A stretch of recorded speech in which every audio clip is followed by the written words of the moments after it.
नमस्कार, एक और वीडियो में आपका हार्दिक स्वागत है मेरे इस चैनल पर। आज मैं आपको आईटीआई के बारे में बताने जा रहा हूं। झारखंड में आईटीआई का फॉर्म निकल चुका है और ये फॉर्म निकालने का काम करती है JCECE बोर्ड, जिसका पूरा नाम यहाँ पर ऊपर में दिया हुआ है, Jharkhand combined entrance competitive examination board.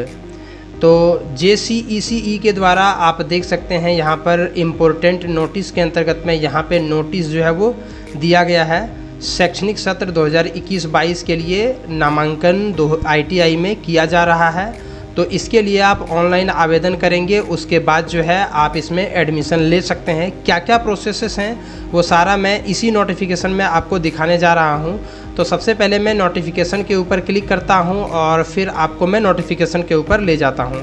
Notification के ऊपर आप जैसे ही क्लिक करेंगे तो आपके सामने ये वाला नोटिफिकेशन आ जाएगा, जो कि 4 अगस्त 2021 को प्रकाशित की गई है। और ये वीडियो मैं 5 अगस्त को रिकॉर्ड कर रहा हूँ। अब आप यहाँ पर देख सकते हैं कि झारखंड संयुक्त प्रवेश प्रतियोगिता परीक्षा परिषद है ये, जिसको शॉर्टकट में JCECE भी कहा जाता है। और इसमें जो है वो औद्योगिक प्रशिक्षण संस्थान, जो कि आईटीआई का हिंदी नाम है, आईटीआई यानी इंडस्ट्रियल ट्रेनिंग इंस्टीट्यूट, जिसको हिंदी में औद्योगिक प्रशिक्षण संस्थान कहते हैं, वहाँ पर सत्र 2021-22-23 के लिए नामांकन किए जा रहे हैं।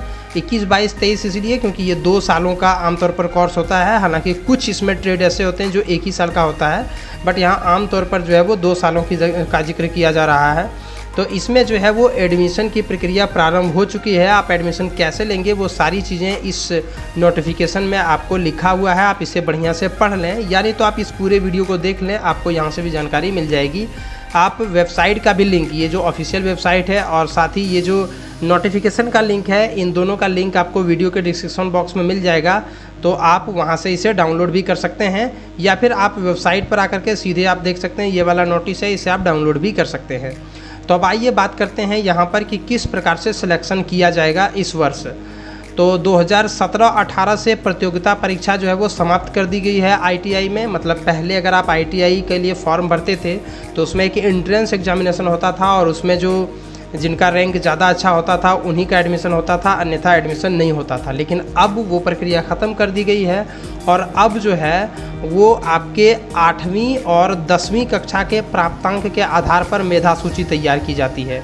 यानी आईटीआई में बहुत सारे ट्रेड होते हैं, यानी बहुत सारे क्लासेस आप बोल सकते हैं कि उस प्रकार से होते हैं, और उसमें से कुछ ऐसे ट्रेड होते हैं जो 8वीं कक्षा पास भी व्यक्ति कर सकते हैं और कुछ ऐसे ट्रेड होते हैं जो 10वीं कक्षा पास व्यक्ति कर सकते हैं। तो अगर आप 8वीं कक्षा पास वाले ट्रेड में एडमिशन लेना चाहते हैं तो 8वीं कक्षा में आपका प्राप्तांक जो होगा उसके आधार पर मेरिट लिस्ट बनाया जाएगा। और अगर आप 10वीं कक्षा के व्यवसाय में अगर आप एडमिशन लेना चाहते हैं तो वैसी स्थिति में आपकी 10वीं कक्षा में जो प्राप्तांक है उस आधार पर आपका मेधा सूची बनाया जाएगा, मेरिट लिस्ट बनाया जाएगा। यानी जिसका ज़्यादा परसेंटेज रहेगा उनका एडमिशन पहले होगा और अगर सीट बचता है तो फिर आपका एडमिशन होगा। ऑनलाइन आप आवेदन कर सकते हैं और ऑनलाइन आवेदन की प्रक्रिया जो है वो प्रारंभ हो चुकी है। और ये ऑनलाइन आवेदन की प्रक्रिया जो है वो 5 अगस्त 2021 आज से, जब मैं ये वीडियो रिकॉर्ड कर रहा हूँ, से लेकर के 20/8/2021 यानी 20 अगस्त 2021 तक आप ऑनलाइन कर सकते हैं। यानी कुल मिलाकर के आपके पास लगभग 15 दिनों का टाइम है। और आप नीचे दिए गए लिंक के ऊपर क्लिक करके डायरेक्टली जो है वो ऑनलाइन कर सकते हैं, या नहीं तो आपको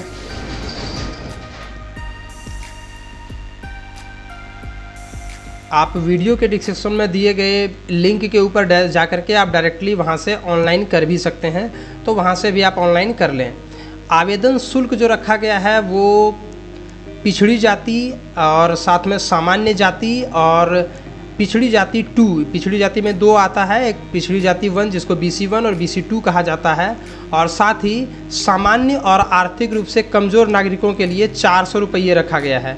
यानी सामान्य जनरल कास्ट में भी एक EBC जो आता है, जनरल और EBC दोनों के लिए, और साथ में OBC के लिए 400 रुपये रखा गया है। और अनुसूचित जाति, जनजाति एवं सभी कोटि के महिला आवेदकों के लिए 200 रुपये की फ़ीस रखी गई है। यानी जनरल कास्ट का भी अगर महिला आवेदक है तो उनसे मात्र 200 रुपये का भुगतान लिया जाएगा। और ये भुगतान आप किसी भी प्रकार से कर सकते हैं, credit card, debit card, net banking या UPI के माध्यम से।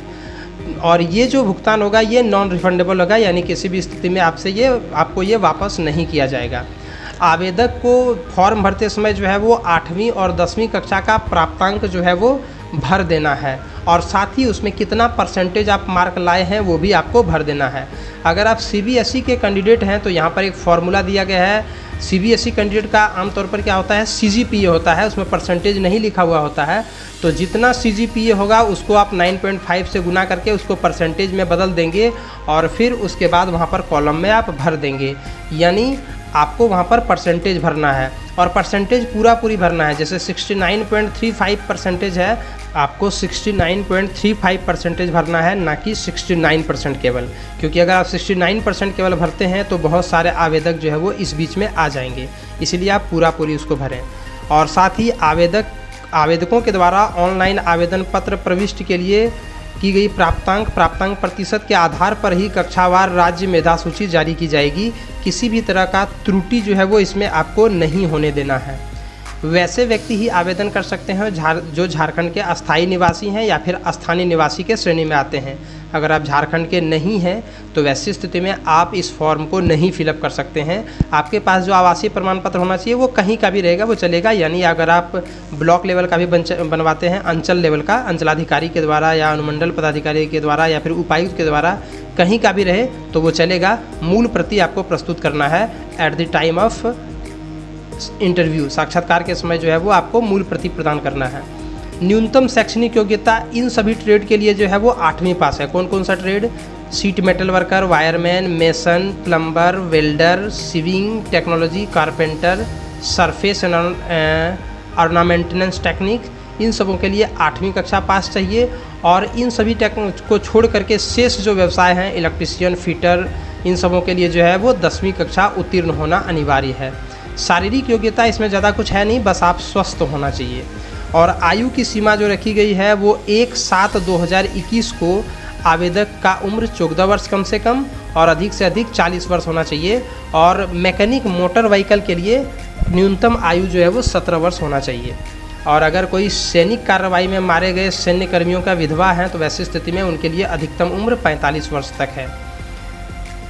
आयु की गणना जो है वो क्लास 10 या फिर क्लास 8 के मार्कशीट के आधार पर या जो उसका मूल प्रमाण पत्र आता है उसके आधार पर किया जाएगा, और उसमें जो अंकित जन्मतिथि है उसी के आधार पर किया जाएगा।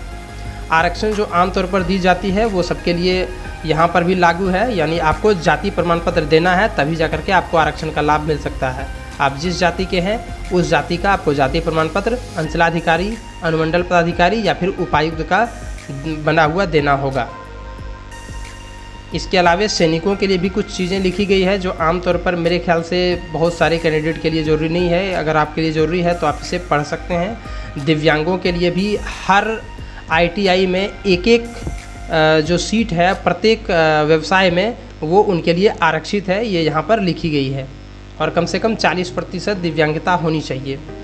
और पर्षद के द्वारा औद्योगिक प्रशिक्षण संस्थान में नामांकन के लिए 2 प्रकार की मेधा सूची का निर्माण किया जाएगा, एक 8वीं कक्षा के आधार पर और दूसरा जो है वो 10वीं कक्षा के आधार पर।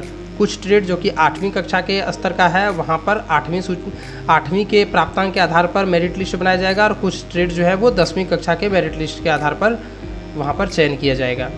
अगर कोई कैंडिडेट ऐसे हैं जो 8वीं और 10वीं दोनों कक्षा के लिए दोनों कक्षा के ट्रेड में एडमिशन लेना चाहते हैं कि अगर आप मेरा इसमें ना मिले तो उसमें मिल जाए, उसमें ना मिले तो इसमें मिल जाए, तो वैसे कैंडिडेट को यही सलाह दी गई है यहाँ पर कि आप दोनों क्लास के प्राप्तांक को भरें, 10वीं कक्षा का और साथ साथ 8वीं कक्षा का भी प्राप्तांक आप वहाँ पर ऑनलाइन करते समय भर दें। और इसमें किसी प्रकार से आपको दोनों फीस जमा नहीं करना है, एक ही फीस में आपका दोनों काम हो जाएगा, 8वीं का भी और 10वीं का भी। तो इसलिए मैं हर कैंडिडेट को यही कहूँगा कि आप जब भी ऑनलाइन आवेदन भरें तो इसमें 8वीं और 10वीं दोनों कक्षा के प्राप्तांक का जिक्र कर दें, दोनों को भर ही दें। ये था इस वीडियो में। आप उम्मीद है कि आपको बहुत सारी जानकारी मिली होगी। बाकी शेष आपको डिस्क्रिप्शन में मिल जाएगा लिंक, वहाँ से आप नोटिस को डाउनलोड कर लें और खुद भी पढ़ लें एक बार, तो ध्यान अच्छा रहेगा। वीडियो को देखने के लिए धन्यवाद। चैनल को सब्सक्राइब करें और ज़्यादा से ज़्यादा लोगों तक शेयर करें।